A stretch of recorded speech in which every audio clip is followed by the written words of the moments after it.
So, the nomadic human that I am, I've come to learn or embrace that I think everywhere I have lived, and therefore everywhere, has its weather quirks. Right. So, for those following along at home, I was born and raised in Texas, where we had tornado weather, which means the sky will just up and eat you certain seasons of the year, or try. It actually tried to get our house when I was a kid. It's like, haha, couldn't catch me, weather gods. And then, Arizona is Arizona. I don't think I need to explain that one. But, New England was a lot of the ice and snow and sub zero vortexes, right? Like, I don't know if you had any of those because I felt that was more in New Hampshire. But here in the Tri Cities of Washington, we have wind and more pollen than my body knows what the fuck to do with. So I'm just going to apologize in advance. I know you guys aren't privy to our schedule or even what day we're recording this, but we actually had to put it off a day because I was so miserable yesterday from my antibodies and my body attacking myself. So if I'm a little raspy and sniffly, I'm going to do my best to mitigate that. But weather quirks being what they are, and I'm not even exaggerating. I went and counted just a little bit ago just to be like, I didn't want to misspeak. We had 14 in the severe range category. Oh, man. So for anybody who has allergy app, that's that red, no, this is bad. And then that doesn't even count I stopped. I wasn't going to count the medium high. I just stuck with severe. I'm like, oh, okay. Well, that's why I feel like hot garbage and my face won't stop pouring. I get that. Pacific Northwest being what it is, lots of trees everywhere. I have allergies myself, but they're not super severe. But once the trees start blooming and you get a nice wind going and it gets comfortable enough that you feel like you want to open up a window or something like that, you end up paying for it.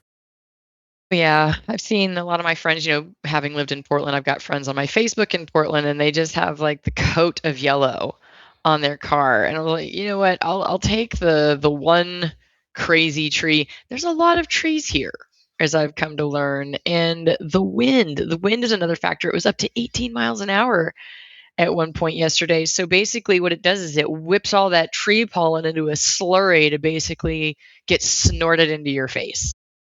And so you get no choice. And that doesn't even touch on, there's a lot of construction and we haven't had rain in a second. And so all of our locals are complaining about it. But, the Mr. Reverend actually went on a bike ride the other day and he knew it was kind of windy, but we basically were trying to get our last of our activity in before the winds came over the next few days. And there was just this sight, and we drove by it the next day, and he's like, it's just as bad today as it was yesterday. I was like, oh, so you got a free skin peel. Just it had to be because all of the dust coming. So then you've also got dust and any particulates in there too. So it's like, okay. So the Mr. Reverend and I took a much needed day off to hang out yesterday. Well, that is good to hear, at least that you had that. But, if you get much more sick, then think about it. You can get Dr. Trump to help you out. Oh, yes, the good doctor with his robes. You know what? It's made me realize that I've never actually seen a real doctor in the entirety of my life. I had no idea they were supposed to dress like that. Yeah, it's that's the nuttier thing, I think. That dude is just I don't like having the most memeable president. You know what I mean? It's funny, deflecting with humor helps. Yeah, sure. But it's I can't help but feel is this just another distraction from the Epstein files?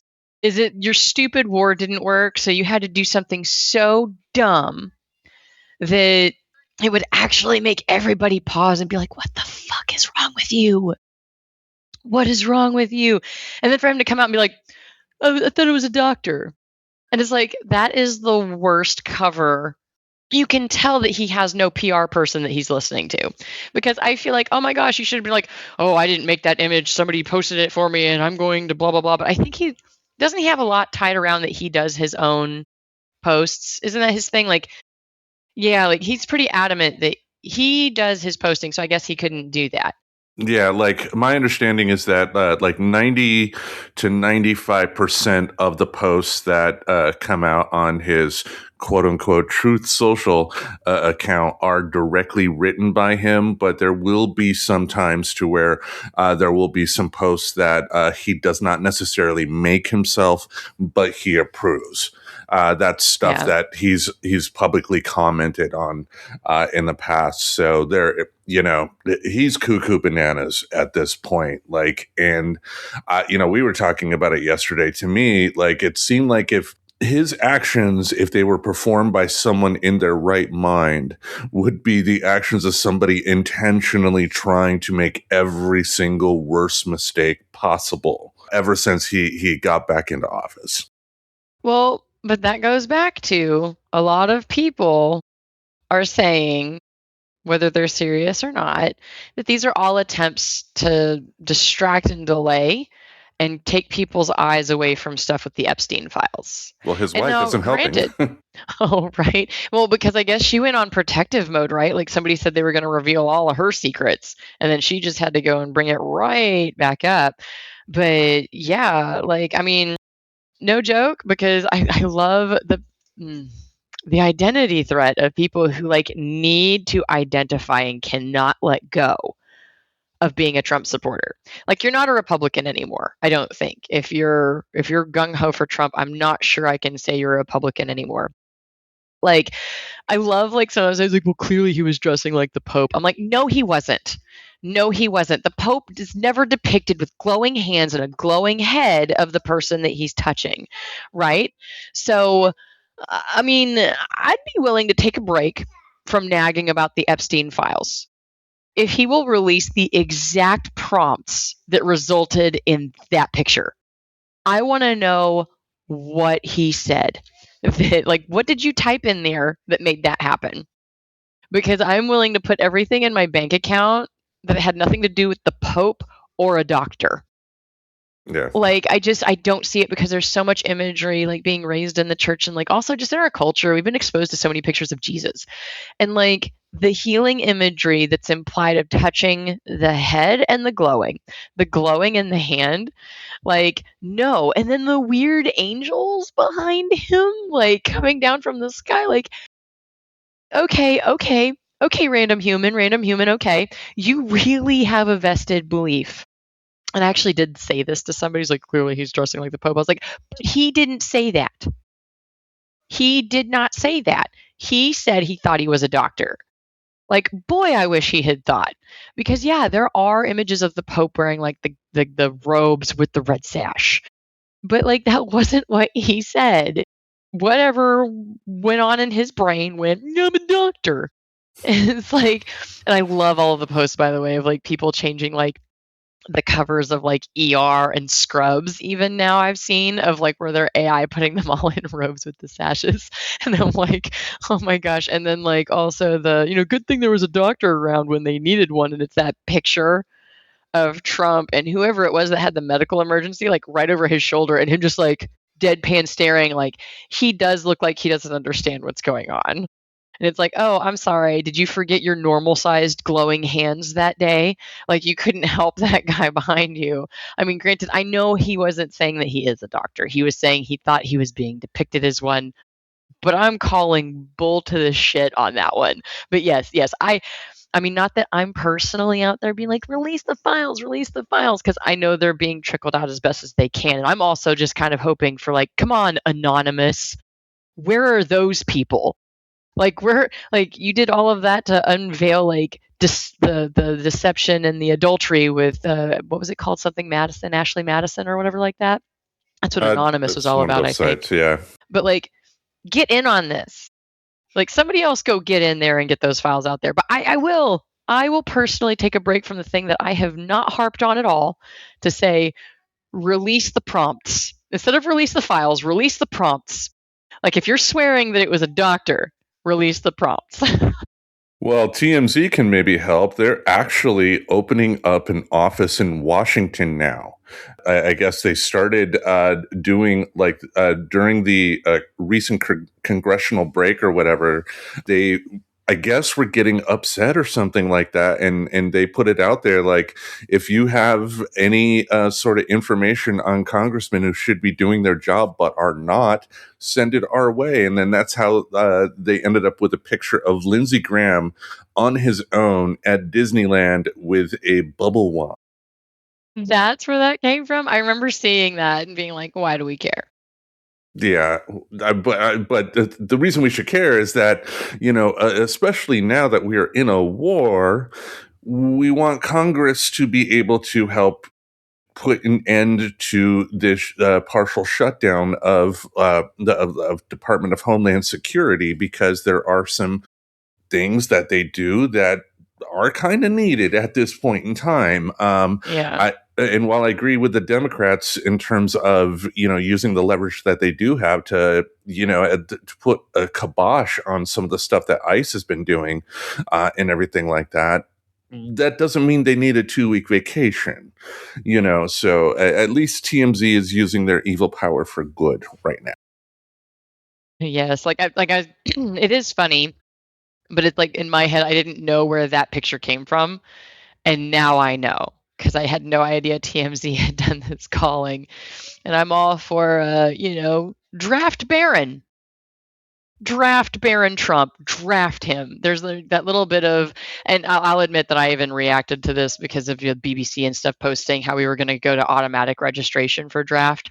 Granted, I was not born with a penis, so I did not know that you do that anyway. Like when you go in at 18, my brother, I talked to the Bishop Chris a lot about this, and I'm trying to lay off because I guess he's like getting a lot of like bullshit and like constant from his friends and coworkers. I'm like, okay, I hear you. I can lay off and just send you like the Onion talking about Trump making an AI image of him screwing a basketball. Like I can pivot and go to funny ha-has. But we were talking a bit about that too. So Yeah, yeah. I mean, they have the resources to do that, but they can't, yeah, do but it's that to get basically people to just vote. automating. Yeah, but basically all that move is, by the way, folks, if you heard anything about this automated draft, it's just automating something that was already needing to be done. Because I guess when you went into the DMV, it was like another form they had to do, and then they'd put your information in another area, and it's just taking away a step. So honestly, it sounds like it's kind of a good move because it was something that we already required anyway. Yeah, the And draft it's Yeah, the go ahead. draft. Yeah, the draft itself is not back. That's the one thing to keep in mind at this point. Even though you did have a couple of politicians and conservative, cosplayers or whatever out in the world, saying that we should bring it back. Even Rob Schneider, fuck that guy. I'm glad he's one of the few celebrities that blocked me on Twitter when I had a Twitter account. Like, he is awful, but the draft itself is not back right now. So at this point, we're still at a case with the military that, it's the people who voluntarily want to sign up are there. And honestly, too, I do like that mindset of, a country that doesn't have enough people that want to sign up for the military is a country that shouldn't necessarily be there at that point. In terms of recruiting, that's a different story, and there are some unethical recruiting stories that you do hear out there, but that's a different story for a different day. But as far as the draft, as of right now, it is not back. But who knows? Who knows? And at that point, then you can have the argument of draft Barron, because at this point, it's voluntary, and if Barron Trump decides to go into the military, he can. If he doesn't, he doesn't. That's his choice. I'm sure if there is a draft, he will have magically gotten his daddy's bone spurs. Yeah. But, Imagine that. who's here is our friends. I think this is a great time to just go ahead and transition instead of giving way too much attention to these people for a full 15 minutes of our show. Hi, everybody. This is Friends Talking Nerdy today. We're going to be talking about continuing our theme of Illusion Month. We were talking about the illusion of free today. So, just to kind of jump into what we're talking about, we're going to be talking about, the word free doesn't just remove a cost. It actually changes how your brain values what it's getting. And I think this is so awesome to talk about, especially with the court cases going on right now.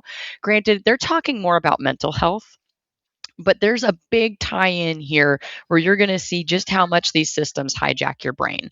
And not only is it like costing us in the mental health spectrum, it's costing us financially by putting us into debt. So, Tim, when you get offered something for free, how does that make you feel? Let's start with that. I like starting with a question, I guess, at the beginning. Like when you think, "Hey, this is free." What's kind of the first thoughts you think go through your head? The first thing I think of, there's a little video that I've put out in the past that it's a video meme, and the caption was what I'm like at work when somebody brings food, and it was a chimpanzee carrying as many oranges as he could. Like he had like two or three oranges in each hand. He had some oranges with his feet hands, and he was just walking along. I'm that chimpanzee when I'm offered something free. Like if somebody has like free pizza at an event, I'm usually eating as many as politely possible. I don't want to eat the whole damn thing or anything like that. But I'm loving it. I'm like, woohoo, free. Yeah, and that's all your brain going off, right? Like, granted, we know I have tinfoil hat version of myself, so of course, when I am presented something for free, and I think this probably goes into, granted, I learned about some new studies prepping for this show, but I kind of already had developed early on free isn't free, what's it costing me? Therefore, whiff it. Now, there's a popular one called whiff 'em, which is what's in it for me. But whiff it to me is what's in it for them. What is in it for them? And that's what we're going to cover is why is it even free? Because somebody's got to make money off of it, right? Like we know how centered we are around making money. So we'll just go ahead and go into it. When something is free, your brain doesn't just subtract $0 from the benefit. It inflates the perceived benefit itself. So free doesn't feel like a low price. It actually feels like its own special category. And that shift is the whole reason free is one of the most powerful words in marketing. And it's also why we're so bad at seeing the real cost of things that are free.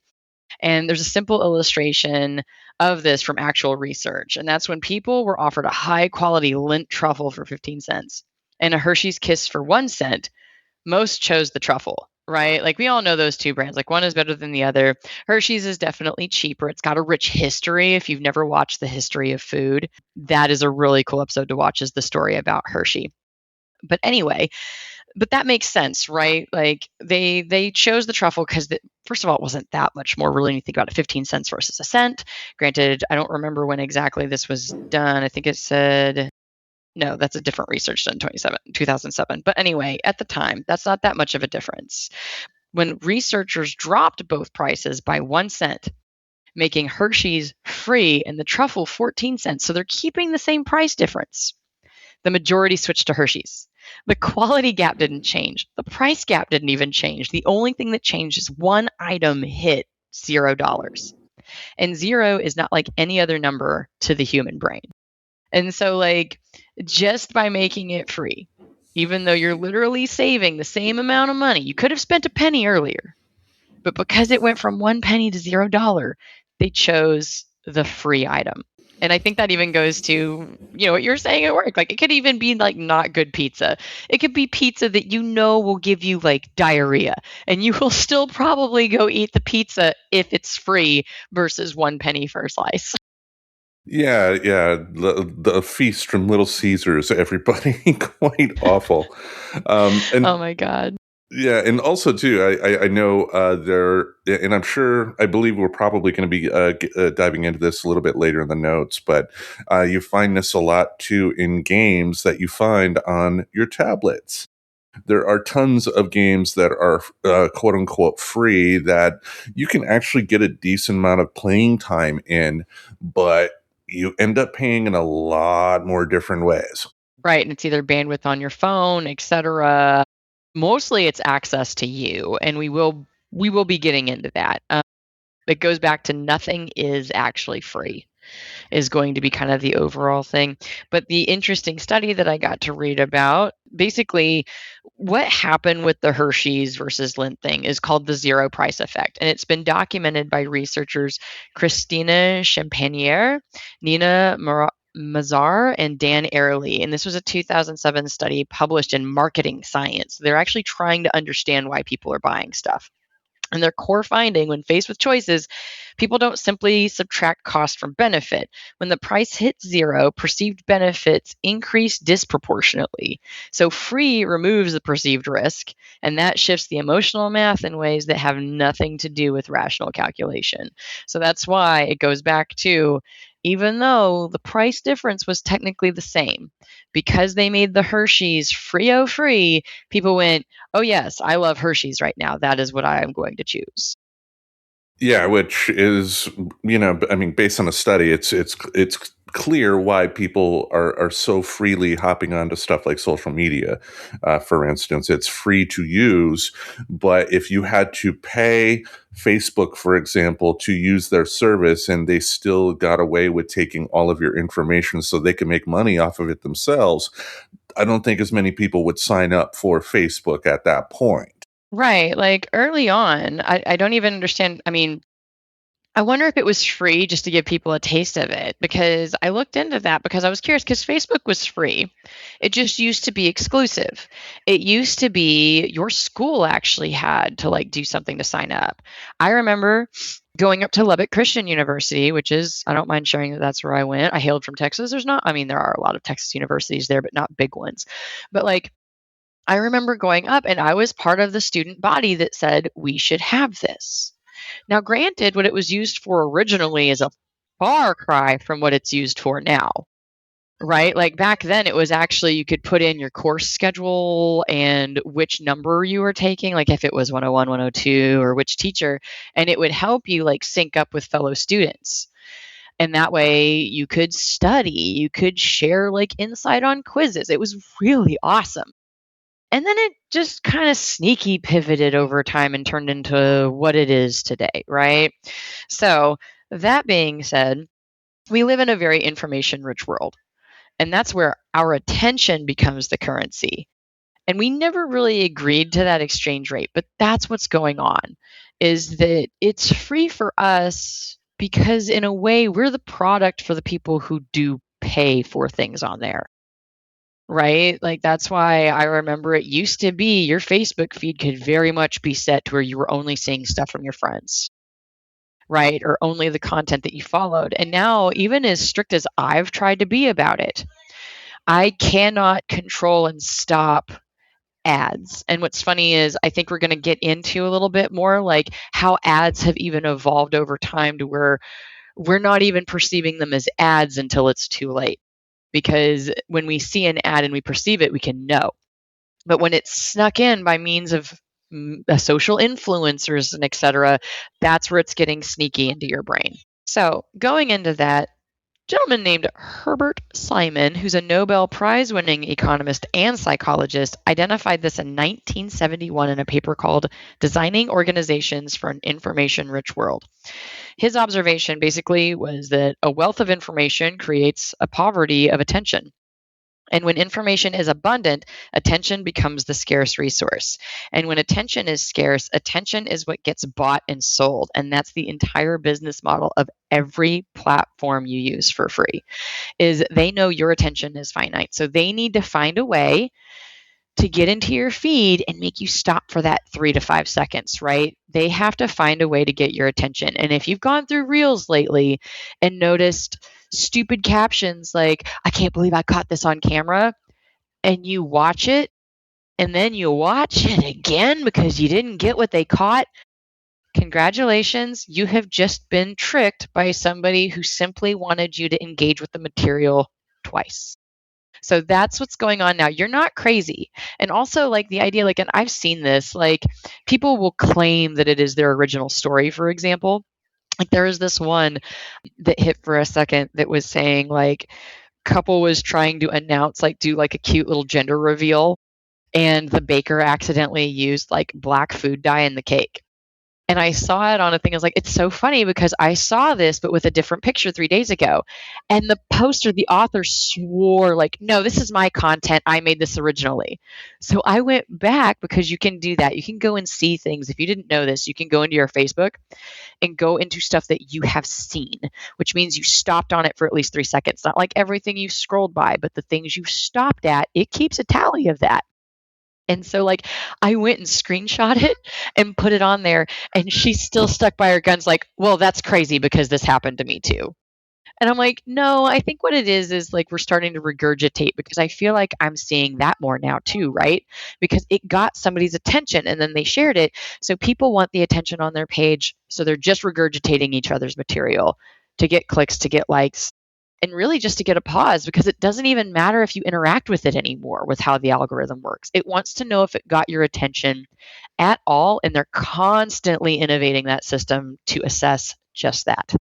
Which is kind of silly too if you think about it. If you are understanding what's really happening in not only social media but the internet in general, like more than half of the content you see out there on social media is AI generated. It's being made by a computer. It's not being put out there by a person, and it's interesting, how people will fall for that. And it's also interesting how people crave that attention. I mean, there was a point in time where I was a lot more involved in social media than I am today. And, which explains why our show doesn't have as much reach, I guess. But, yeah, we should have listened to that guy with 6 followers on YouTube who gave us a lecture on SEO comments. Right. Well, and it's like it's funny about the AI stuff because there's all these people like, I refuse to get involved in training AI, right? And yet they're the first ones to put this is AI, this is AI slop. Let me clear my throat a little so I can be clear. If you are commenting that you can tell it's AI, congratulations, you are training the AI. So really the best thing you can do is not comment. If you don't want to train the AI, don't comment. But anywho, but yeah, when you think about, because really it's all about creating content, right? Because supply and demand. You want more because the more stuff you push out there, the more likely you're gonna hit somebody's taste buds of like sitting on it for a second. So when you think about what free platforms are actually selling, Facebook, Instagram, TikTok, YouTube, none of them charge you money, unless you want commercial free versions or whatever. Actually, Facebook doesn't. I don't think there's anything for that, but I think YouTube you might. Well, I know YouTube you can because I have premium, but none of them charge you money. But they have billions of dollars in revenue. So how? Because someone is paying and it's the advertiser. And what the advertiser is buying is access to your attention. That's why even Tim and I have waffled on, do we boost this post? That's them asking us to put money into the free platform to manipulate people, which is, I think, what honestly has kept me from it is understanding that's what it is. I am officially giving them the money to support what they're doing. Yeah, because back in the day on Facebook, or just social media in general, it was in the Wild West days a little more easier to put out a post and have it kind of blow up naturally. Now, people are throttled to a point. And if Right. you don't want that throttling, you got to pay a little extra. And yeah, I mean, at some point we probably will, because social media is one of those necessary evils for a podcast to be able to help get it out there. Because you can put up all the posters in your neighborhood that you want, but at best you would be getting just a local audience. With a podcast, the hope is that you get people from around your country or around the world to be able to check out what you have to offer, and that means you got to utilize social media. But again, they're intentionally throttling you unless you pay for that extra access. Also, think of the blue check mark as well. Back in the day, you had to be a legitimate person, considered a celebrity or person of power. But now you just pay like what, $5-10 a month extra or something like that, and you get that blue check mark. So we could technically get it if we wanted.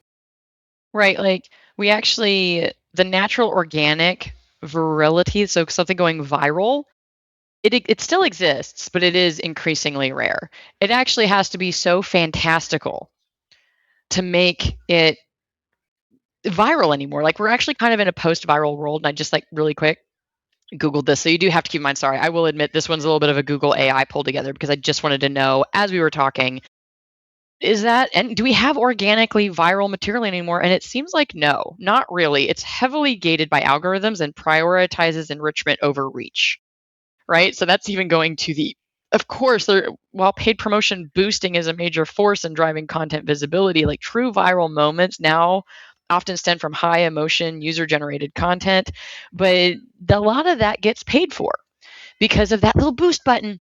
You can boost it and it'll put it everywhere. And it was really funny is when I first got onto the Reverend Tracy again and was doing stuff, I actually had a lot more views and stuff, but it was because I was new and shiny and they wanted to test it out. So they will put you in test environments too. And then it's almost so tempting when you see the numbers drop. When you see it go down, it's like, oh no, my engagement is negative 98% now because they stopped pushing it as hard. And I would not be surprised at all if that's part of their model is to get you to feel that high, right? And then take it away. So maybe you're willing to pay for it then. And this even goes into behavioral conditioning and habit formation, right? And I think this is also where it gets really close to those cases that we're now hearing about social media and mental health. Because anything that conditions your behavior is messing with you on a mental health level. And so now we can get into that. Unless you had anything else that you wanted to include regarding just how the free works, that it's not free, that somebody's paying for it, and that we're the product. No, I think we'll be diving into that a little more naturally as we go along. So, what is that next point? All right. So the next point, it's a slot machine in your pocket, and it's using FB Skinner's playbook. BF Skinner's playbook. Scratch that, reverse it. I swear I don't have dyslexia. I'm just tired. So, B.F. Skinner was a behavioral psychologist who spent decades studying how behavior is shaped through reinforcement. And one of his most durable findings, behavior reinforced on a variable ratio schedule, meaning rewards that come unpredictably are the most persistent and the hardest to extinguish. You never know when the reward is coming. So you keep performing the behavior in case this time it shows up. And that's how slot machines work. And it's also exactly how the infinite scroll has now been designed, right? Because there used to be an end to it. Do you remember how our feeds kind of used to work before it feels like it went infinite? Yeah, back in the day in Facebook, it used to be to where you only saw posts by people that you followed. And yeah, if you didn't have a bunch of people on your follow list, you could theoretically get to a point to where there's no new content to see. But now it's completely flipped to the point, like on Facebook, for instance. 99% of the stuff you see is like stuff that you were not following, but that the algorithms think that you might have some interest in, whether it be other actual people or other accounts that are AI, and most of it is, I suspect is AI generated and stuff like that. Now, Facebook does have this new feature that you can click that will kind of bring it back to somewhat the old days, to where you just see feeds from all your friends and everything like that. But I know, for instance, my Facebook usage is down considerably ever since they started doing that, and it's been a couple of years. Yeah, I actually think I need to look into that. I was thinking about that recently of how I tighten up my personal one because I don't mind, the Reverend Tracy getting it more, but I really would love my personal Facebook to kick back and be more about my friends and my family again because that's pretty much the way I've justified keeping it. But yeah, when you pull down to refresh your social media feed, you don't know what you're going to get basically, right? Like it used to be, hey, I'll see updates from my friends. And sure, I remember when the worst thing we had to say about it was, they're only putting up their good stuff. So if it's all only good, they're probably dealing with a lot of bad shit, right? Like, do you remember that being kind of a thing for a while of you're only seeing the best side and therefore a lot of it either is they're lying about life being that happy or they're really downplaying some serious bad stuff. I briefly recall that being a narrative for a while. I never actively thought that, but it does make sense. Someone that is consistently trying to say life is so great for me, they're hiding something. Right. So basically, you don't know what you're going to get anymore. It used to be a little bit more consistent, which is funny because we've learned how much our brain likes consistency. So this is just playing on a different mechanism that's going to get our attention, right? Because maybe you're going to get something exciting, maybe something interesting, maybe nothing. Maybe it is like the one that I caught myself watching twice was somebody said, I can't believe I caught this on camera. And it was a little girl riding her bike. And I'm like, why are you filming some random girl on a bike? And then like I'm watching it and I'm like, what happened? And then of course I watched it a second time and I'm like, oh, there's an ad down there. And so basically the unpredictability is not a design flaw. It's actually a mechanism, right? They're playing off of if they could find a way to have oxygen emit from our computers and smartphones, they would do it because they're really playing off of everything that makes gambling successful. Right. So yeah, not a design flaw. It's the mechanism. The variable reward schedule keeps you checking because each check might be the one that pays off. It might be the thing you want to share with your friends. It might be the aha, like you validate something that I feel. And the pull to refresh gesture was literally modeled on the slot machine arm, right? Like, think Uh, about it. You're pulling from the top. That blew my mind when I read it earlier, like, because I built these notes like a week or so ago, I think. And like, I was like, holy crap, that's right. Like, you do. And I catch myself doing it on apps that don't even do that. Like, I'll try to like swipe down. And I was like, okay, so yeah, pull, swipe. It's not a metaphor. That is the intentional design of it. that reminds me of the time I went to a casino with my grandmother. Went on she went had a couple of tickets to go to a casino in Michigan on like a senior bus trip, and my dad didn't want to go, so I thought, why not? I would go. I had a paycheck that I didn't necessarily have to do anything with, so went up there and ended up playing a lot of slot machines myself. And yeah, the perfect example was there was this one machine I kept on playing, and I ran out of nickels, and so I went to I went to the cashier to get some more nickels, and came back. Somebody had taken the exact machine I was at and won $5,000. It's like it could have been me, but it wasn't me. Well, it's like I play the lottery every now. Yeah, sure. If I'm in the checkout line and there's nobody over there, I will play the lottery or a chance, right? But there are people, and they're the people that if I notice they're at the machine, I don't bother because they will have like 5 or 6 scratchy tickets and whatever their Powerball or Mega or whatever the local thing is, and they're there checking them. And I'm like, okay, so you're a regular. Like, you know which ones to get. Like, who knows? They might even have looked up, like, because I did this before, because I'm a nerd. I wanted to know if I'm going to play a game, what is the most likely chance of winning? So that's why I play the Powerball and not Mega Millions, for example, is it has slightly better odds ratios. So if I am going to give you $5 to $10, I want it to be a slightly better chance than giving the other one $5 to $10. That made sense to me. And again, this is for fun.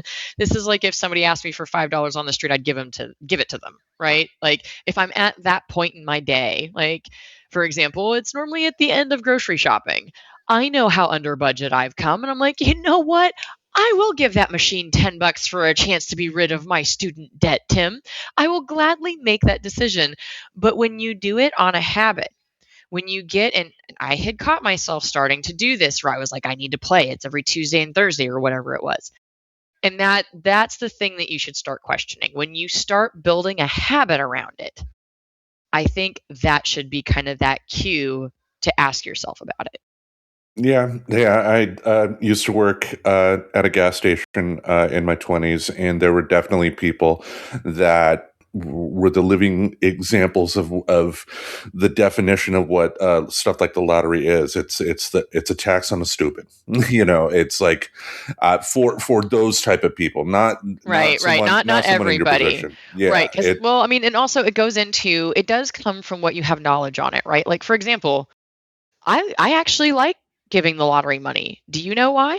it's supposed to help education in the particular state that it's in. Now, you can question whether the money's actually getting there or not, but anyway. I'm pretty sure it was granted. I should update my research because, see, I did that probably years ago at this point. And if you're not continually checking, things can shift right out from under you, just like they've done with our social media. But right, it's the habit loop is how free apps basically install themselves into your life. And Charles Duhigg, I think is how you say his name. He wrote a book in 2012 called The Power of Habit, and it described a three-part loop that underlies habit formation: cue, routine, reward. A trigger prompts a behavior. And right, that could even be like, I know I don't have Facebook notifications anymore. I have turned all of that stuff off. I don't care. And I did that a long time ago. I can't even imagine what that's like for people now that still get notifications on their phone. Like, I have to go to the app and see the thing next to the bell because it was driving me so crazy. And I want to say I turned that off well before influencers really started to hit, right? And before you just get inundated with it. But anywho, a trigger prompts a behavior, the behavior delivers a reward, and the cycle repeats until the behavior becomes automatic. And free platforms are extraordinarily good at embedding themselves into this loop. The cue is a notification, a moment of boredom, a habitual time of day. And the routine is opening the app, and the reward is variable and unpredictable. And what's interesting is there are some that use it for good. For example, Duolingo. I really like Duolingo. It's helping teach languages. And they do. They've got that incentive for being on a schedule. For example, if you do a lesson between 6 a.m. and noon, and then you come back and do one later, well, you get an XP bonus as long as you do it between 6 p.m. and midnight. And hey, if you do one between 6 p.m. and midnight, you'll get an extra bonus when you do one between 6 a.m. and noon. See what they did there? But the incentive is you learning a language, right? Like, there are people, I am one of the people that opts to pay for Duolingo because I like it and I support what it's doing, right? So there are good uses of that. There's also obviously bad uses of it. Think of any free game you've downloaded where it was really easy to win at first, right? And then suddenly it gets harder. And then suddenly you need to pay for some of those boosts that make it possible for you to win. See, and that's like kind of that slide you have to look for. And I know I was talking to my mother in law recently about this with a game that she was playing. And we've kind of come to an agreement that we're both trying to put our phones down more. So, because I realize in my years of kind of the more solitude in New Hampshire and, our illusion of social media, the too long didn't listen that I did, like, really kind of helped me see I'm kind of hurting myself in a bit. And so having those responsible moments with yourself is so important. So when you realize that something is getting you with a loop, it doesn't mean turn it off, right? And another one that's good is Finch. Finch is another good one. It's a positive habit creation app. And it does the same thing. It'll chirp at you like, hey, you said you were going to brush your teeth and you haven't done this in days, according to this app. You probably have, but it works on those same mechanisms. So you just need to look at it. Is it trying to get you to form a positive loop or a bad loop? You had just brought up some examples of some apps like Duolingo, for instance, which have an actual legitimately good purpose. Not that I mean, I'm sure there are apps with negative purposes out there, but there are some that are just there to get your attention, like games. People, when they download a game, they think it's something to pass the time, but there are games out there, I believe. The one I'm thinking of, I believe it's called Royal Match. When you download it, to your point, yeah, when you first start playing, the first few levels are going to be easy as all heck. It's a match 3 game, and you match them, the gems go away, blah blah blah. Candy Um, Crush, basically, right? That was one of, like, there were Basically. so many that did that. I'm with you. Basically, yeah. And then, of course, the further along that you get, the more difficult it gets. And then, some of the free, power ups you get along the way, all of a sudden those disappear because you use them right away. The coins that they give you at the beginning, those go away quickly as well. And what I was discovering, and the reason why I ended up deleting the game myself, was that it would get to a point to where you would get to a level, it would frustrate you. You would not be able to complete it. You'd put it down. And then, like a few hours later, usually I would like play the game in the morning before work and then, go to work and then come back home. Once I come back home, all of a sudden, that level that I was stuck on and having all kinds of trouble with, all of a sudden I'm past it and I'm able to go on to the next one. I got that little boost in my brain, like, oh, I beat it, when in reality, it was the game itself, realizing that I was losing interest. And if I was losing interest because I was stuck on a level, they better let me pass that level Uh-huh. so I can keep on going. Ding, ding, ding, ding, ding. You've got it. That's why it's like the hearts regrow, right? Like I think most of you guys know what I'm talking about. You have hearts, you have attempts, like, and then it goes away. And yes, Duolingo does that too with the free version. And it'll let you know, hey, your hearts are back out to 100% or whatever. But I go back to, I feel like that's a good one of them. Not all of them are evil, but I do want to try to pull examples from both to be fair on this. But, Well, right? there's another one that used to be good, but then turned evil. Hulu. If you remember, Hulu back in the day used to be free. It Yep. used to be free, and uh, it was basically the major networks helped create that app so they could kind of have something to compete against Netflix. But the whole story of Hulu was it was never, ever, ever intended to be free for life. It was intended to get people interested in this app, and then they would stagger it out like, "Oh, you like it? How about you pay a little more, and then you won't have to see commercials? How about you pay this?" And then now it's, it has not been free in years. People ended up liking it so much that they threw the roadblocks in of ad after ad after ad. They gladly handed over the money to pay for per month, and but now it's going away thanks to Disney buying it. Yep. It's like Pokemon Go, the predecessor to that being Ingress. I loved Ingress. We all loved Ingress. And we were the ones that got to beta test. And now when we beta tested, they gave us a bunch of coins. So when it became a real game, like when we were done with the beta test and went on, a lot of us Ingress players really felt the difference and how this one really kind of wanted you to put money into it to get these gold coins so that you can buy stuff. And there weren't really ways to earn them. So we noticed that immediately. And a lot of us went back to playing Ingress.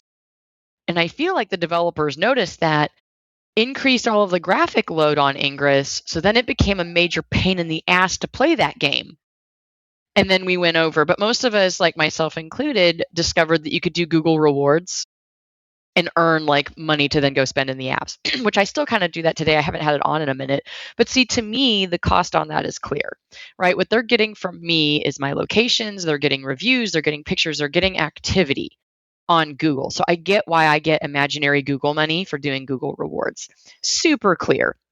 But anywho, like just kind of funny as I realized, like, wait a second, I saw this with a game that I used to love, and then it transitioned to a new game, and then they made the old game shitty and annoying to play. And anyway, now I don't play either, but I have thought about getting back on Pokemon Go when my bonus babies are here for the summer. But basically, what makes this particularly powerful for mental health is that once a behavior is habit, it bypasses the decision making part of the brain almost entirely. And we covered concepts like this when we talked about habit formation around New Year's. But basically, you're not even choosing to open Facebook anymore. You're doing it before you consciously decided to. And the habit has already been installed at a level below deliberate choice. And that's not an accident. Platform designers study habit formation research precisely because embedding themselves into automatic behavior is literally worth billions of dollars in engagement. So it's just trying to bring to light so that we can all understand the whiffum or whatever I said, the with it, right? What's in it for them? That is what's in it for them. That is why they're essentially hijacking your brain. And I honestly am starting to wonder if we're going to find over time that this isn't simply just about the mental health part of it. It's also about like the financial debt part of it, that the reason a lot of people are in debt is because we're also having this hijack. That wouldn't surprise me at all. Yeah, I mean, if we're taking just the social media aspect of it, there are a lot of people out there that don't have much reach at all, but feel that they somehow do, and they feel that, if they do pay that little extra for the blue check mark or to boost a particular post or something like that, they will be able to be an influencer or something like that, be the next Logan Paul. There's something to attain to in life. Right. And this all goes into how do they make the billions of dollars, Tim? How is our attention worth that much? And it all comes down to data mining and then using behavioral prediction to help get the data that they want. Because your data isn't just being collected, it is being used to predict and influence your future behavior. Because it's about getting you to do the things, it's about getting you to watch the video for a second time. It's about getting you to even just click the ad to look at what it is that you're being advertised. Right. And I'm not saying never click the ad. Don't hear that. Just understand that's what they want you to do.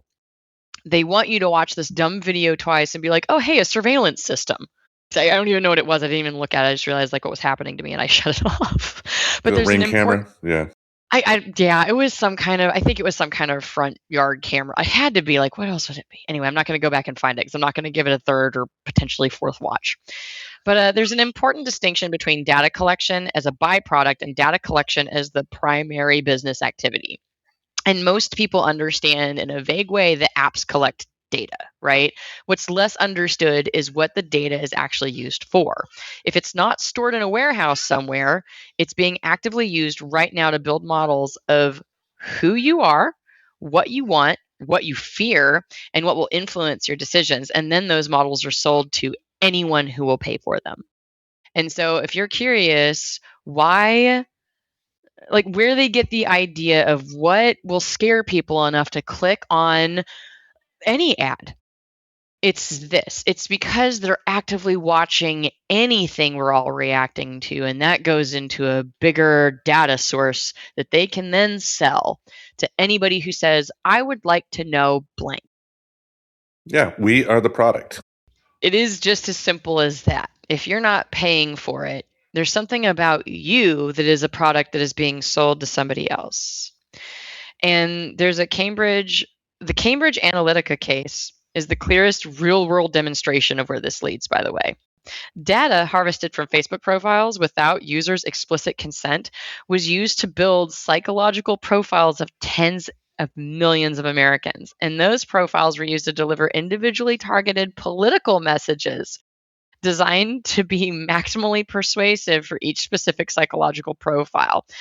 This wasn't a theoretical threat. This was applied at scale in multiple elections. And this again goes into they want to know what you're scared of because they know that because part of our evolution was, hey, there's something bad coming this way. And our very genuine reaction is going to be, oh my gosh, my tribe is trying to warn me of danger. And so they're playing off of that. But for that to work, they need to know what you're afraid of.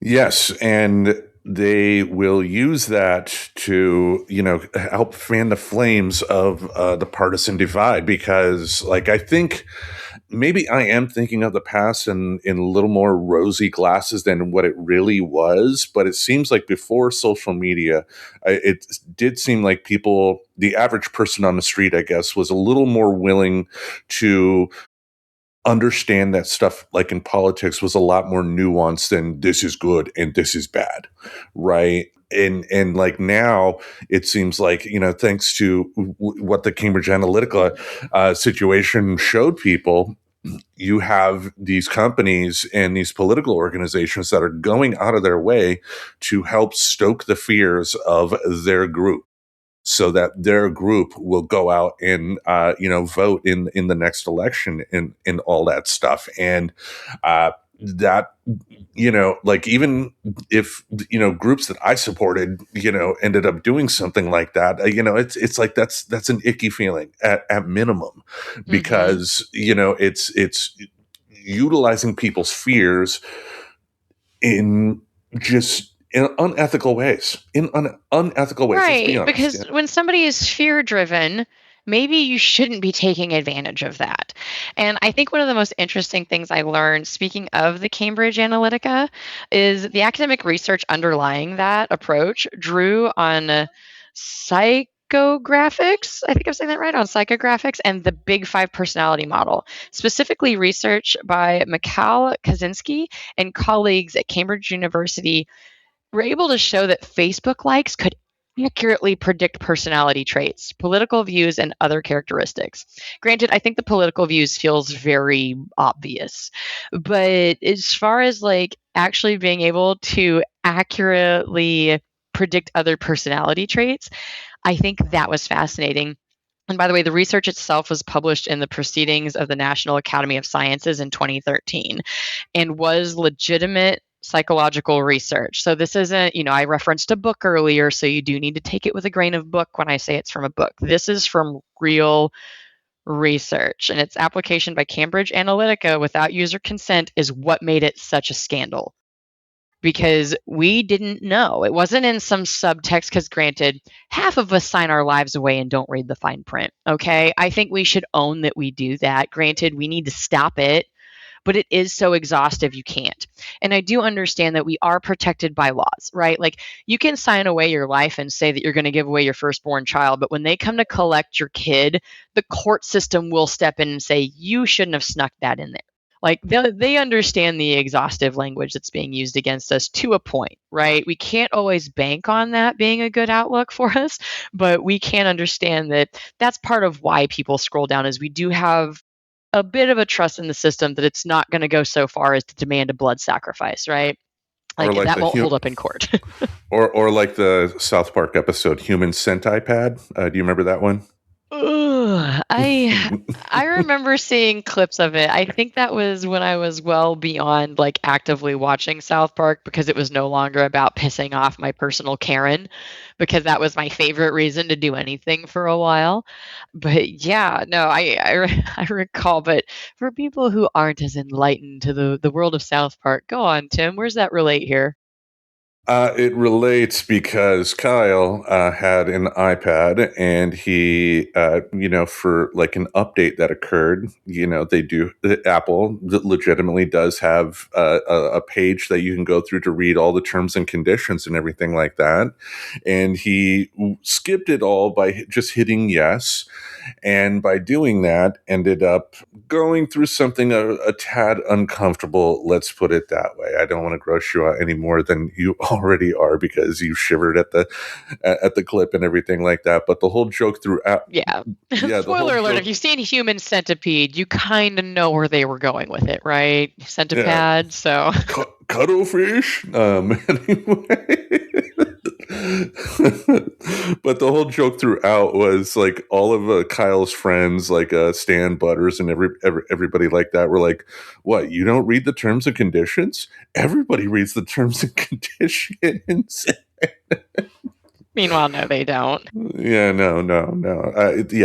I worked at Apple, and no, I didn't either. Even though I understand there was a company out there that, in the terms and conditions, threw in something silly like you can get like a pink elephant or something like that. I forgot the specifics, and it could have been overblown from what I understand, but still, those terms and conditions. Yeah, essentially, we're not going to get away with making you a human centipede or anything, right? But you got to be careful, because that whole case, that scandal, did teach them that they got to put it in somewhere. And, like, for example, that was why I had Timu very briefly on my phone, because I forget what the phrasing was, but it was like I think they wanted access to my contacts or something.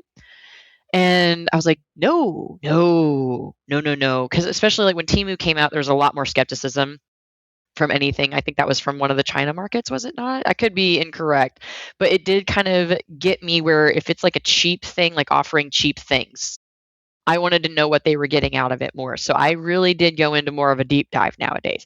Now, what's great is if you are a purveyor of AI, if you use it, you could probably honestly start copying and pasting these in there and be like, is there anything that's asking for access for information? Because they do find ways to sneak it in there. Because unfortunately, this did also set that precedent of if it's in there, you should be understanding what you're signing up for then. And it's your fault if you didn't read it. So if you care that much about stuff and you don't mind using AI every now and then, I would honestly suggest running it through there, because they are always like this is always an evolution, right? They are going to be doing this. And this even goes into the next little side thing. I don't want to go too deep into it because I want to be respectful of time because I do think we can get this into one episode. But there's something called surveillance capitalism. And basically your experience is the raw material and the predictions are the product itself.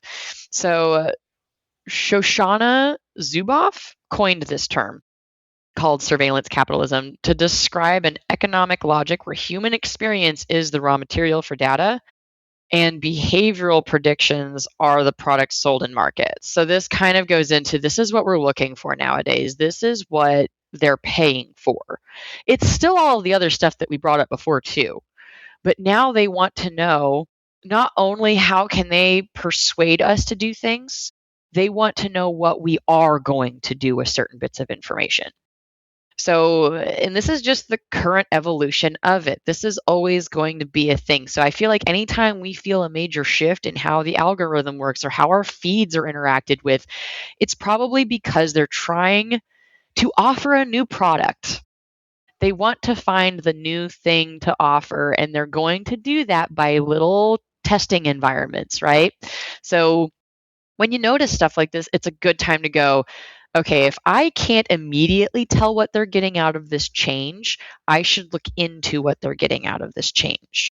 But this goes Correct. right back to the practical implication is that the free services you use are not incidentally collecting data while doing something else. The data collection is the point. It wants to know what you're doing. It wants to know if I put up a notification reminding you that it's now 6 to midnight, will you go and do the thing? Is it working?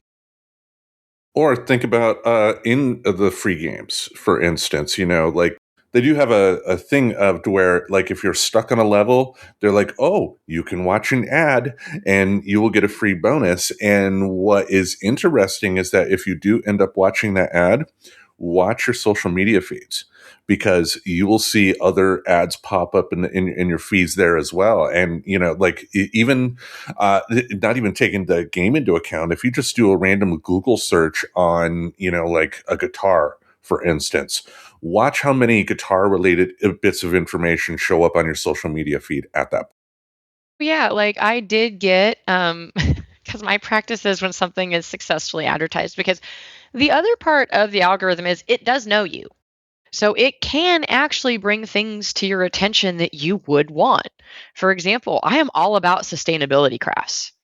And there's this knit loom thing that I actually, this was really kind of cool because I learned that this particular loom device was invented in the 1940s in England because, fabrication, they had, like, you couldn't just go buy a new shirt because there was a hole in your shirt.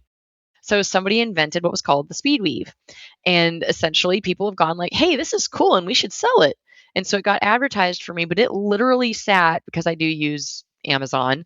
And part of what I like about Amazon is you can put something in buy later, like you can move it out of your cart. So it's still kind of in your attention and it'll notify you of price changes, right?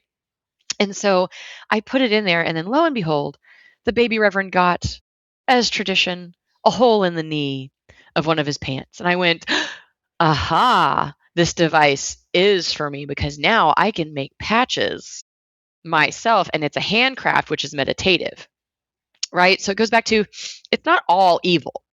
I think what's important is just having an awareness of what they're doing to you and having that pause of if you get advertised a device, don't buy it right away. Sit and think about it. You don't have to because yeah, it's only 19 bucks. Yeah, it's only $5, but it adds up.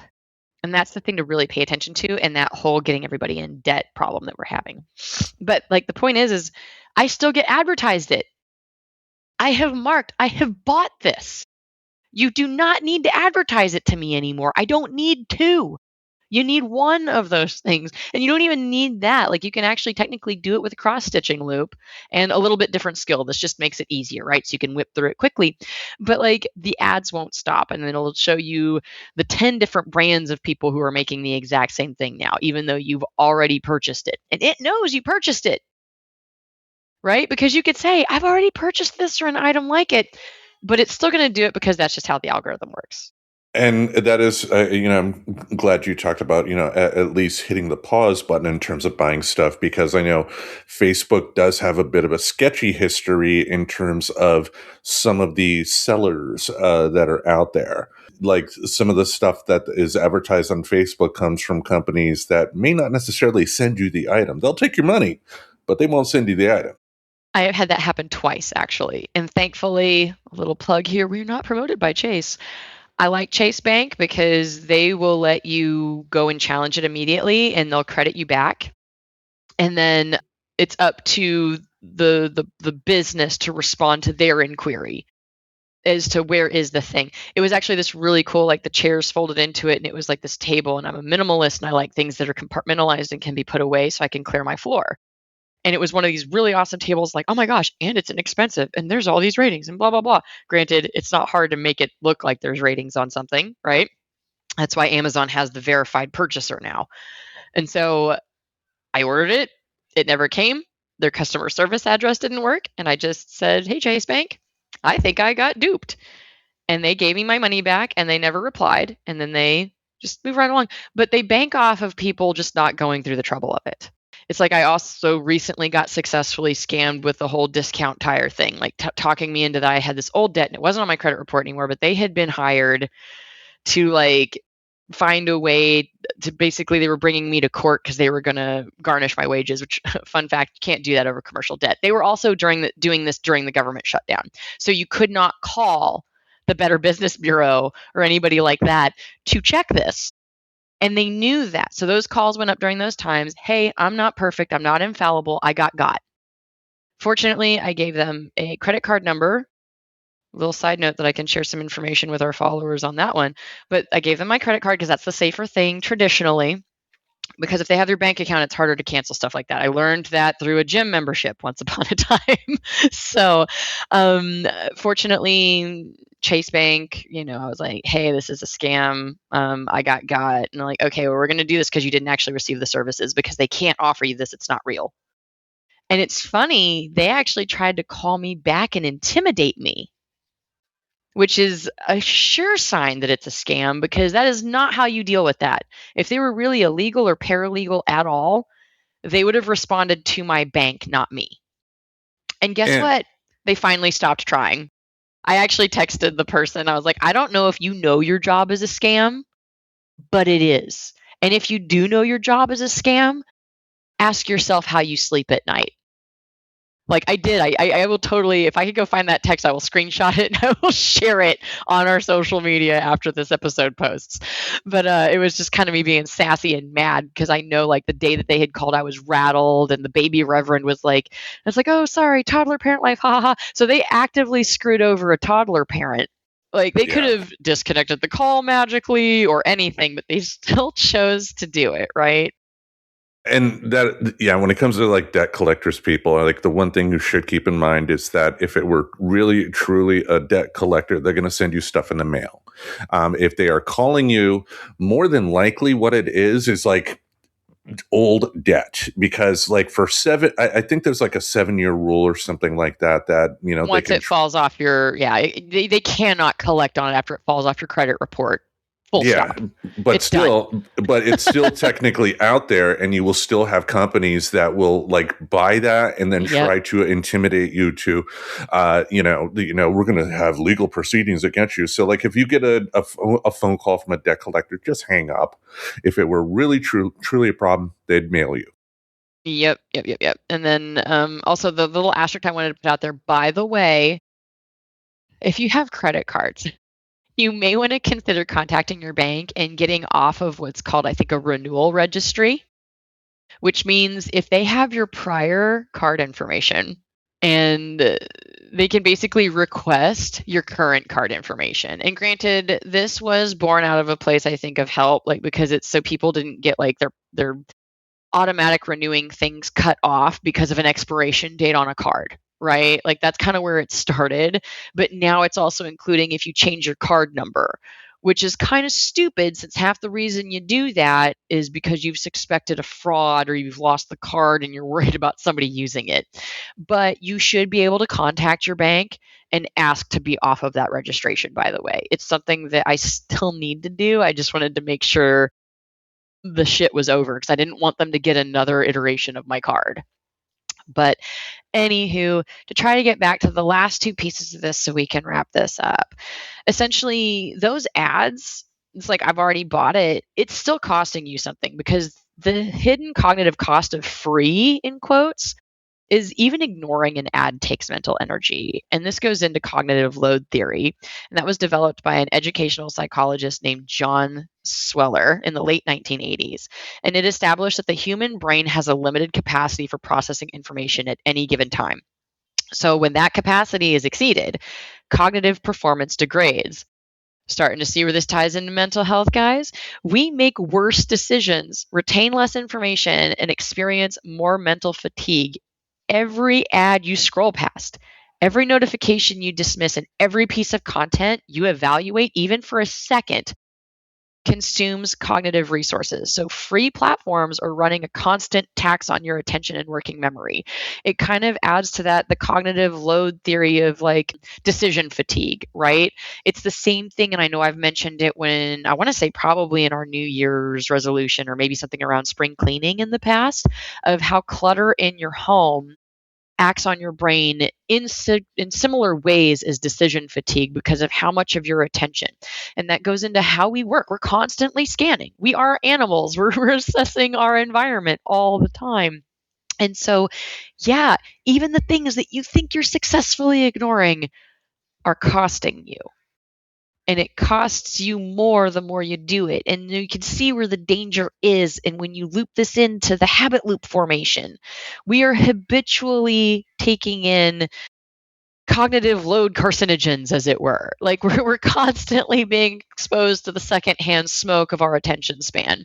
And it's not good for us in multiple directions. Think of the fatigue you have with streaming apps. Like you have access to, like on HBO Max, for instance, you have access to a rich history of film. And thanks to Warner Brothers Films, you know, you can watch all kinds of classic movie stuff. But I find myself 9 times out of 10 going to Rick and Morty, Rick and Morty, Rick and Morty.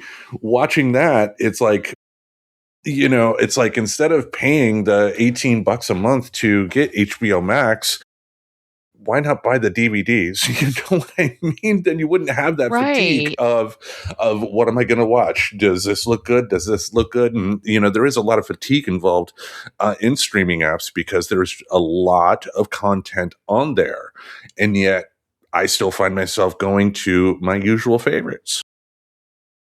Right. And this is why heavy social media use is associated with increased mental fatigue, even when people report enjoying it, by the way. Because also, case in point, even physically, this maps out. Like, you do something, you enjoy it, you're going to be tired if it's a physical activity like a sport or something, right? So basically, same thing. The content itself might be pleasant, the sport activity might be pleasant, but the constant evaluation of what to and what not to engage with, combined with the emotional stimulation designed to maximize engagement, because again, they're toying with fear. They're toying with these things that naturally make us want to sit up and give mind. And it's cognitively expensive. And now that we have the never ending scroll, which I suspect might disappear as a result of these court cases going on, because again, they're not focused on the debt, they're focused on the mental health, which is now what we're on. And the debt also compounds that to me because that is just another stressor constantly on your brain in the background of everything. But that's beside the point. But I'm wondering if we're going to see that go away because you finish scrolling a session feeling more tired than when you started. But it's not because you worked hard, it's because your brain just processed a large amount of emotionally loaded information and you made hundreds of micro decisions in that day. Like, oh my gosh, if you're just you need to be on social media, I would highly recommend getting yourself like the Zuckerberg closet of the day and just don't think about your clothes. Like get yourself off of something because this is so costing us so much cognitive energy that this is probably a big factor. and why people just are the way they are this way, like, or these days. The short tempers with driving is probably something to do with this. Our anxiety epidemic is something to do with this, right? It seems pretty clear when you put it in these terms that this is costing us probably a bulk of our mental health space right now. Think too about the people that will just post the first thing that comes to mind. Like back in the day before social media, like it's not that people didn't have stupid thoughts in their head. I mean, I will be the first to admit that. It's just that back in the day, if you had a stupid thought and you said it, you could get punched in the mouth. Whereas today, that could get you a big time social media following. It's like and it's too, I think you could argue that social media has kind of taken away somewhat the negatives that could come along with saying something stupid. Some of the negatives, at least, it's rewarding people for being more off the cuff, and which is leading to a lot more nonsense. Like, which is why you have your celebrities out there like your Alyssa Milanos or your Rob Schneiders being rewarded for putting their foot in their mouth all the time. And look what I did there, people. I used both a progressive and a conservative person out there. I was fair. I was fair. And basically, I know I mentioned decision fatigue earlier, but I wanted to go into a little emphasis on these before we move into our closing. But decision fatigue and something called the mere exposure effect are two more ways that this costs you, because decision fatigue is related to cognitive load, but they're technically covered under different studies and different things. Decision fatigue was documented by Roy Baumeister and his colleagues, and the finding that the quality of human decisions deteriorates over the course of a day as cognitive and self regulatory resources are depleted. And so basically, making many small decisions, even trivial ones like what you scroll past, depletes the same resource pool used for important decisions, right? I think a lot of us are a little bit familiar with decision fatigue, with the concept that the president's outfit being picked out by other people. I recall hearing this earlier in my life and thinking like, oh my God, they can't even pick their own clothes. But the concept is that they make such high level decisions. They shouldn't make these lower level ones. They should put them off. So, as much as Trumpster Fire is super proud of himself that he scrolls his own media and makes his own stuff, it's actually an argument that he's depleting his own mental capacity to make important decisions. So, Yeah. and anyway, and that can take us in. So by the time you reach a meaningful choice later in the day, you've already spent down most of your decision making capacity on hundreds of micro choices. And the platform is designed to demand your attention in that way. Like, think about it. Sometimes the first thing we do when we wake up is what? Check our notifications on our phones. So we're doing it now before we even get out of bed, because most of us sleep with our phone next to our bedside. And I'm actually, now that we have like the Yodo players for, the baby Reverend, I'm starting to try to get us to leave our phones in the living room at night. And I think and it's funny because it is an addiction. We've talked about this 3 or 4 times and we haven't done it yet. So I will admit that even though I am aware of this and have been, we still catch ourselves bringing our phones with us into the bedroom, and then we're tired. We're not going to get up and go put them in the living room. Right. Well, and think about it too. I mean, ever since smartphones became a thing, you have to think that the alarm clock industry has taken a bit of a nosedive.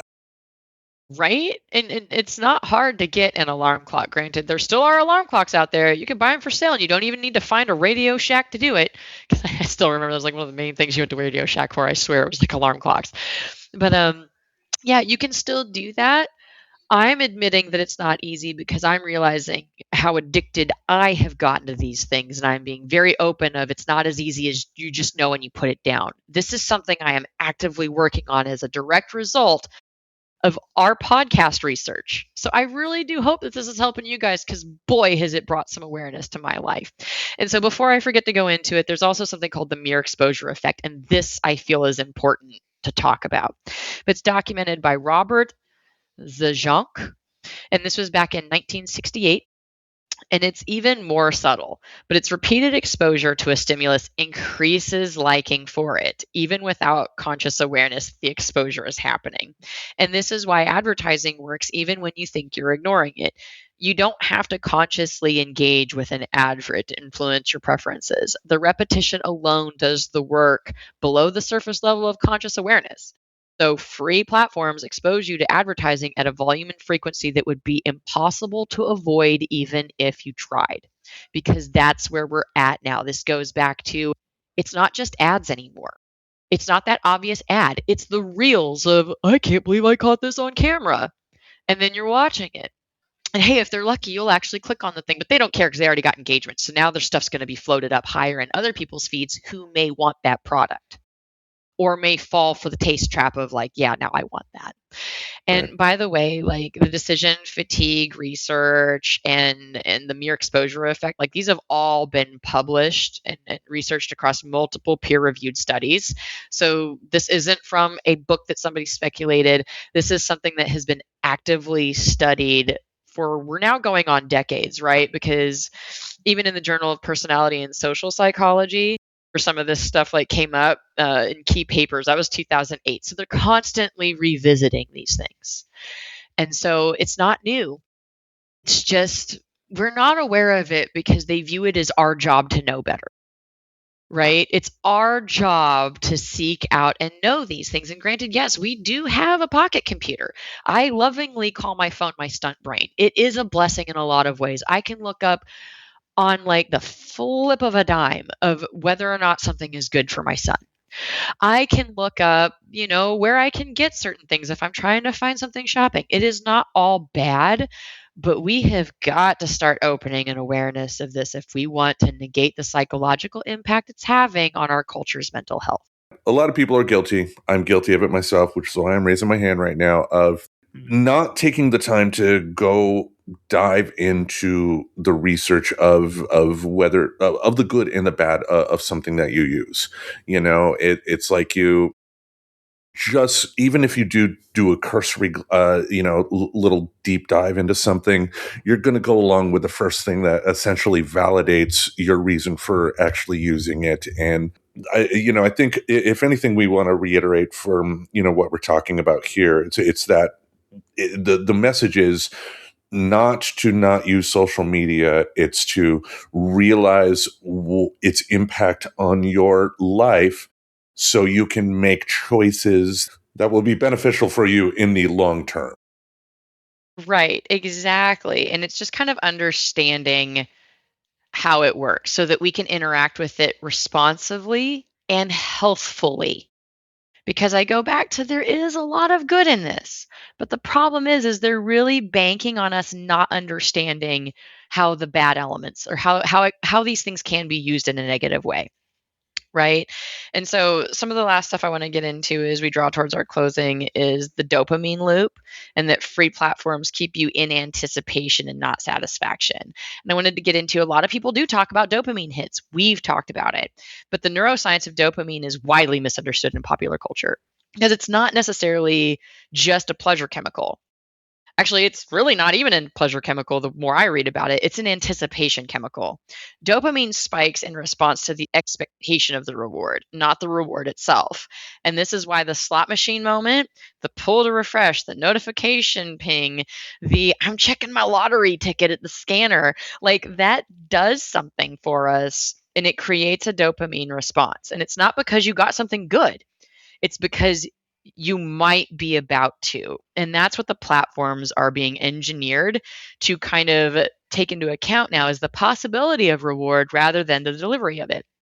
That's why it's like, even that dumb video of the girl riding the bike, that spiked dopamine in me because I was trying to anticipate, what am I going to get out of this? So it's super interesting, but this is the psychologically significant part of it, because it means the platform's engagement mechanism is structurally linked to a state of unresolved anticipation, which we all know that's not necessarily good for us in the long term, to have a lot of things feel unresolved. We want things to feel resolved, right? Even something as simple as, like, a fun tip I had gotten in parenting is, when your kid wants something, take a picture of it and put it in a folder and show them that it's there, because you have now done something with them telling you that you want something, and it's in a platform they can kind of understand. Like the baby Reverend understands. He has an album on my phone. And he will ask to see pictures of it sometimes, especially when we were spinning up to his birthday, because we're trying to get him off of the we're constantly buying things for you because you're developing so fast phase to the now we can start putting things off till birthdays and Christmases. Like we don't need the he needs a walker to help him walk because he's doing that now, right? Like we can start like starting to teach delayed gratification where we've accidentally taught instant gratification. And I honestly think it's a good thing that we can have some instant gratification, right? Like we don't have to wait months for the walker to be built and sent to me and then by then he's already figured out walking. Probably a little bit slower than he needed to, but he figured it out, right? Right. But also, too, there is nothing wrong with getting that quick pleasure hit when, somebody likes a cat video that you post. Right. And it goes back to, and I'm sorry if we've hammered this too much, it's just understanding what your brain is going through each time. It's just understanding. This goes back to, the illusion of parasocial / the social media episode that I did. It's just understanding that if there's not a resolution to it, your brain is still hungry in a way, right? You're looking at the picture of the food or you're smelling a scratch and sniff sticker, but it's still hungry because you haven't resolved it. So, the full cost accounting of free. The cost of free isn't zero. It's attention, data, behavioral influence, cognitive resources, decision making capacity, and mental health. And we're not arguing that you should delete every platform that you use. I think we've said that a few times too, but we are arguing that you should know what you're actually paying because the exchange is real and it's just never disclosed in the terms of service. At least not directly, right? Like nothing in there says, "Hey, by the way, we're going to dick with your cognitive load and we're going to give you all sorts of decision fatigue and we're actually selling you as a product." Like it's not going to say that clearly in any of those terms and conditions. Right? But right, like basically think about what would change if you made the exchange explicit every time. If instead of thinking, "I'm using this for free," you thought, "I'm trading 45 minutes of my attention, my behavioral data, and some portion of my decision making capacity for this content." Some of those trades are still worth making, right? We go back to Duolingo, to Finch, even though that's totally on the back burner for me. But you'd make them differently and with more intentionality. And that's the whole point of this conversation. Because the research across all of these domains, the zero price effect, the attention economy, variable reinforcement, surveillance capitalism, cognitive load, decision fatigue, dopamine loops, all converges on the same point. The systems you're using are designed by people who understand your psychology better than you do, specifically to extract value from you in ways you don't recognize as extraction, because it is so important for this to work that you still view it as completely free. The anecdote is not panic, it's information awareness, which conveniently is kind of what we do here at Friends Talking Nerdy. Yes, we bring value to you, folks. Yes, so we're free. Keep listening to us. We're going to try to be a good free thing and try not to like overwhelm you with textbook stuff and try to make it fun with conversation. But it goes back to, I know we made fun. With great power comes great responsibility. We are a content creator, but we want to be good for you. Right. And to be clear, Tim, do we have any sponsorships? Still, we make Not any anymore, money? no. Oh, No, we okay. have in the Well, past. I don't think it was much because I don't remember any kickback to that. I think we just reinvested it back in the show. Pretty much. No, we had, when we were part of the Deluxe Edition Network, we had Coffee Brothers. Yeah, that's how well they did for Sorry. us. Yeah, that was when I was like, Tim, there's some content on here that doesn't seem good for how we align with certain beliefs and politics. Yeah. I mean, it quickly went the way of the dodo. We are not a part of a network anymore. We basically Homer Simpsoned into the bushes on that one. We just went, okay, bye. Thanks for the fish. Well, it didn't. Yeah, I mean, it didn't help that at the because the whole purpose of joining something like that ideally would be that all the podcasts would be able to help cross promote each other and all that stuff, and hopefully increase your audience and everything like that. But nope, didn't happen. Didn't Yeah. happen. And so, we're still going to be chugging along on our own here, folks. But we do got a Patreon. If you do want to send us your money, we will definitely take it. But we'll Oh, use it in yeah. positive ways. Yes. Like, we're not going to try to boost posts or do anything manipulative because now we are just far too aware of it as humans and we want to be responsible to you guys. So that's just how we is here at the Friends Talking Nerdy podcast. How we do. Yes, because we got to use this platform for good. It's like we could easily take the negative aspects of anything out there. Like we could easily be a negative political podcast, the non-persuasive ones. We could be preaching to the choir and probably get a bigger audience than what we have right now, even without using SEOs, like the guy from YouTube was saying, which is probably a bot anyway. But it's I don't like that. I don't like that. That there's an ickiness to that. It's like I will gladly talk about stuff I don't like and all that stuff, but I want to make the world better if I can in our own little small way. And when it comes to talking about stuff like social media sites, for instance, it is free to download, but you're right. People don't think about the long-term consequences. And, it's a funny correlation between that and, our past few elections.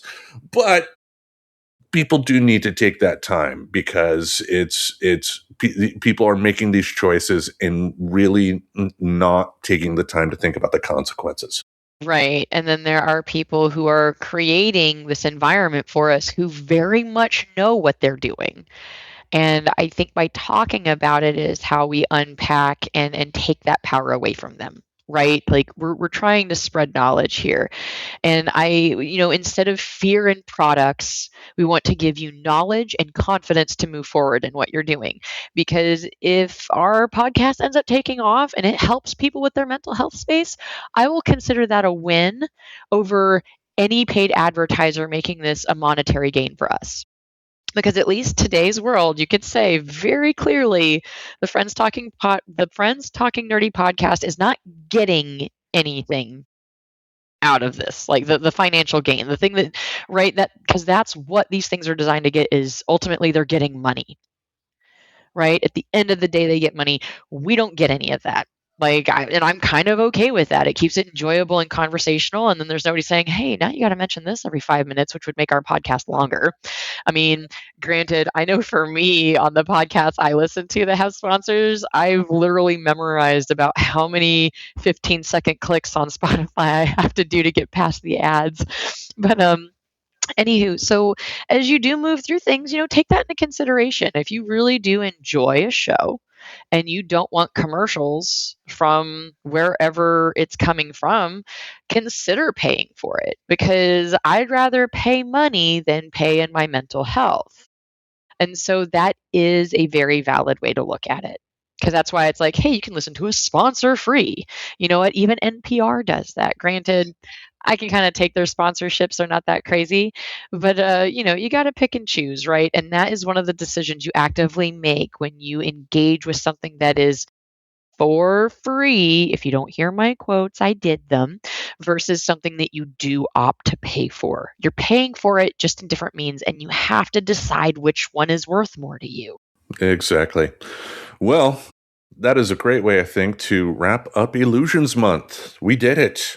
Yay, we did it. And this one wasn't so long, especially when we probably cut the breaks that I had to make for the baby Reverend is potty training. And he just looked up at me and goes, I need to pee pee. And so Tim got the whole background of me talking him through his potty because, hey, man, he's going to get a big monster truck if he can make it a full 7 days. And he's smart, so he's on it. He wants that monster truck. He's a big fan of Gravedigger. So that being said, go to our Patreon because I might need money for a massive monster truck. Yes, future Tim will put that link in our show description, and probably I should probably leave it there. You know what? I could do also accept just put my Venmo. Just Venmo me and say it's for the baby Reverend truck. I'm just kidding. No, we've got it. It's not going to be anything super crazy or expensive. It's just a potty training tool. Well, hopefully, But yeah. hopefully he will not throw that at your head. Oh gosh, no, we finally curbed some of that behavior. Today is just we're all fussy. It's windy, it's overcast. And the Mr. Reverend was home for an extra day and it's thrown him off. So it's like meanwhile, I did successfully make my pizza with him. Um, all of the toys. Like I almost want to take a picture of all the toys that end up next to me. This is the sandbox as I'm recording and ending up hitting mute so I can have random conversations with my son about what does Stuffy Bluey have to say about the sandbox? It Well, says now you hooray. have to. Now you have to. Once the episode comes out, you'll see those photos. Yes, you would see the chaos that ensues in my house that I then have to clean afterwards because this is the only time he gets free reign to make mess, and then we totally do a cleaning spiel afterwards. Like all of his stuffies are on the ground, like all of them pretty much are on the ground right now from his big stuffy jail. Well, this is a kind of a great segue to talk about the next topic, next monthly topic that we're going to be discussing, and that is motherhood. Yes, and I want to take it from different forms. I'm still building because obviously I might lead a lot of Motherhood Month, right? And I'm anticipating Tim might lead a lot more when it comes to fatherhood. Granted, I might have to nudge some notes over to his side so we can cover the psychology of it. But that's what we do is we kind of research and prep each other as best as we can. But right now, my top ideas is to cover the psychology of mom and the psychology of stepmom because those are both roles that I am in. I care a lot about it. And I think there's a lot of misunderstanding of what the mom brain goes through, especially through the different iterations of a child growing up. And I would love to talk about what I've learned, what I've experienced. Something that might be a bit of a hot topic is my humble opinion, and I'm excited to research this. And early indication research says that I might be onto something is that there is a level of postpartum depression and anxiety that might actually be natural. So I want to talk about that and try to unpack that and understand that, like, not only for the fellow moms out there that felt like they went crazy for the first 2 to 3 years of their kid being born and they were this totally different person. Teaser spoiler alert. You probably were a totally different person. And we will get into the neuroscience behind that. I'm excited to share what I learned. I will not be mansplaining any of that, folks. And if he mansplains, you can blame me because it's probably notes that I gave him. Yeah. I'm guilty of mansplaining myself, to be totally honest. I feel like the baby Reverend is already starting to do that. But to be fair, that's just where he's at developmentally right now. Well, actually, Spider-Man does this, and Yes, he's not there yet. He's actually currently in the but why? But why?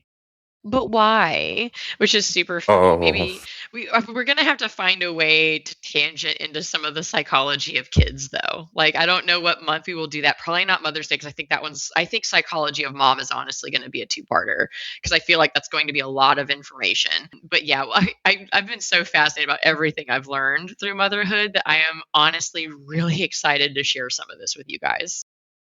oh, the but whys. You gave me some bad flashbacks to my oldest because, oh man, when he was like 2 and 3 years old, it was like, oh, you got to go up to your room for your nap. But why? Because you got to go to sleep. But why? But why? But why? Oh. Oh my gosh, there was a but why. I was like, it may have even been this morning because I'd given him like his cereal and his shake because he gets to pick his breakfasts. He's kind of at that Mhm. point where it's like, what do you want for breakfast? And he'll tell me I want this. And it's like, okay, all right, buddy, here's your carob shake. But why? Because you asked for it. But why? And I'm like, I don't know, dude. You got to tell me why. Why do you want things? Why do you need? Anyway, I'll suffer that flashback at work today with the dogs. But why? But why? Anyway, well, any other thoughts for our friends at home before we wrap things up here? Oh, no. I think I've gone on long enough, especially on the episodes where I feel like I lead. I probably talk too much, but please feel free to provide feedback to us. If there's any corrections, know that we're always open to that. I have a finite amount of attention that I can give to researching, and I do my best to double check where I can. But if there's anything you feel was missed, etc., feel free. I know I didn't get to go into persuasion knowledge as much as I wanted to. I don't even think I got to mention it. So there might be a too long didn't listen about persuasion knowledge later this week. So keep that in mind. And that does remind me, our latest episode, the latest episode as we record this, Bootstraps Part 1, I talked about the quarterback Drew Brees in regards to Tom Brady and the New England Patriots. I was incorrect. It was not Drew Brees, it was Drew Bledsoe. Oh, Bledsoe. And that was the Dallas Cowboys quarterback too, right? Because Bledsoe, who was Drew Brees then? Drew Brees was the quarterback for the New Orleans Saints when they ended up winning the Super Bowl, like maybe 10 years ago or something like that. I believe if he is still active, he's probably, close to retirement if he hasn't already retired. But, he's what, you would consider like an elite quarterback. He was good at his job, but he was not the one I was thinking of. Gotcha. I knew both of them sounded familiar, so. Yeah. So there's that correction, folks. But anyway, each Monday we'll have something in this podcast space to entertain your ear holes. Until we meet again, we bid you adieu. Remember, guys, it's free if you don't count the mental toll. Subscribe to Friends Talking Nerdy on YouTube Music, Apple Podcasts, Spotify, or wherever you listen to podcasts. Bye, friends.